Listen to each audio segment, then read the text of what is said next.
Hello po mga kalabi, at nandito po tayo ngayon sa Nagwaling at meron po tayo ditong pupuntahan na isang lolo at lola. Tara mga kalabi, samahan nyo kami.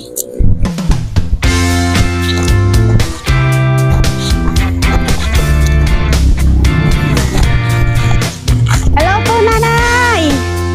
Hi! Hello po, magandang tanghali po. Kumusta po nay? Tay! Kalalabas lang sa hospital eh. Isang buwan kaming na hospital.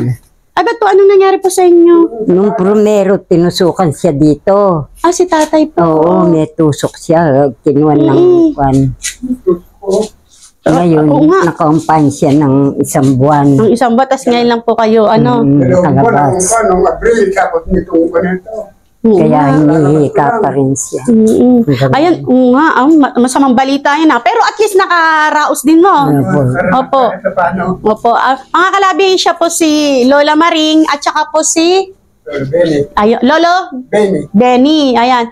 Bali, tay, nay, ikwento nyo nga po sa kanila kung paano kayo namumuhay dito sa araw-araw.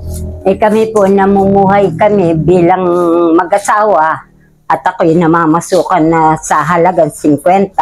Kung hindi po sa ibang kapwa ko, sa totoo lang po, hindi kami kakain. Kagaya niyan, na-hospital po yung asawa ko, na kulang na 2 buwan. Kalalabas po lang namin. Kaya nung ako po ay nagpapasalamat at naalala na naman kami ni Madam Labi, bilang pasasalamat sa kanya, naalala kami.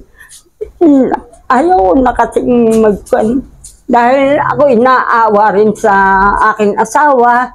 Kung hindi ako mamasukan sa aking kapwa sa halagang 50 pesos, hindi po kami kakain, sa totoo lang po.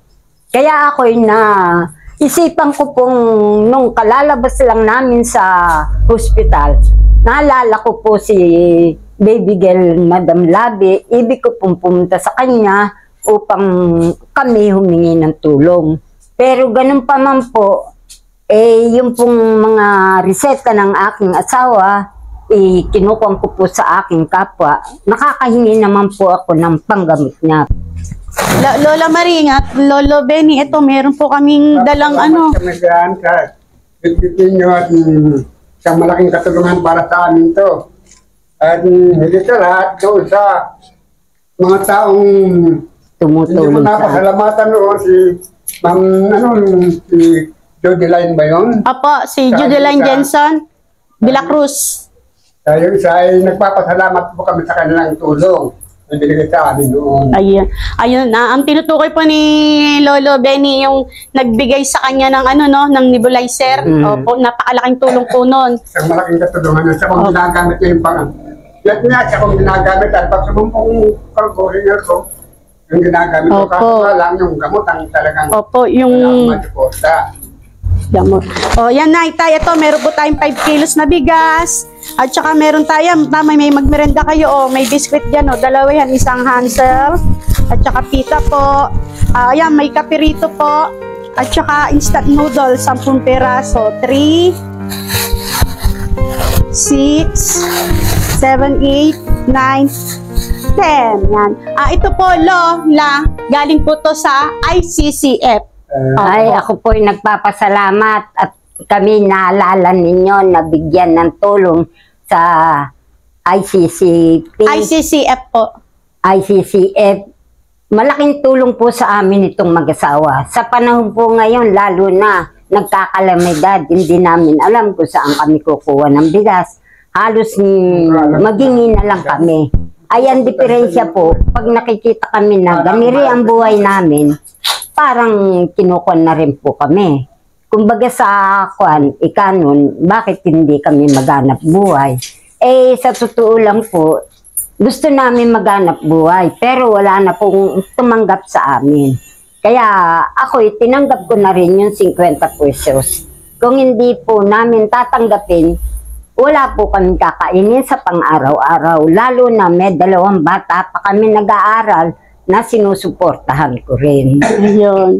Ayan mga kalabi, maraming salamat po sa ICCF sa mga binigay nila na groceries tsaka 5 kilos. Salamat po sa ICCF. Tulong sa ICCF. Hindi Ayan. sa binigyan yung tulong sa amin. Oh, ayan. Kaya ayan mga kalabi, suportahan po natin ang ICCF.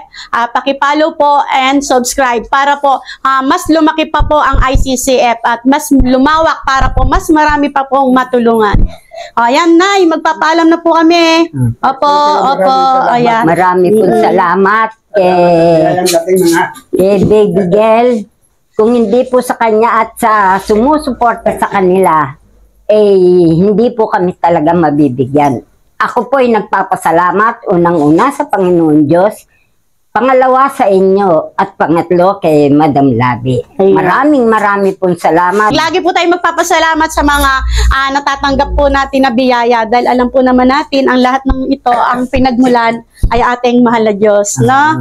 Ayan mga kalabi, God bless us all. Paalam po. Thank you po sa inyo.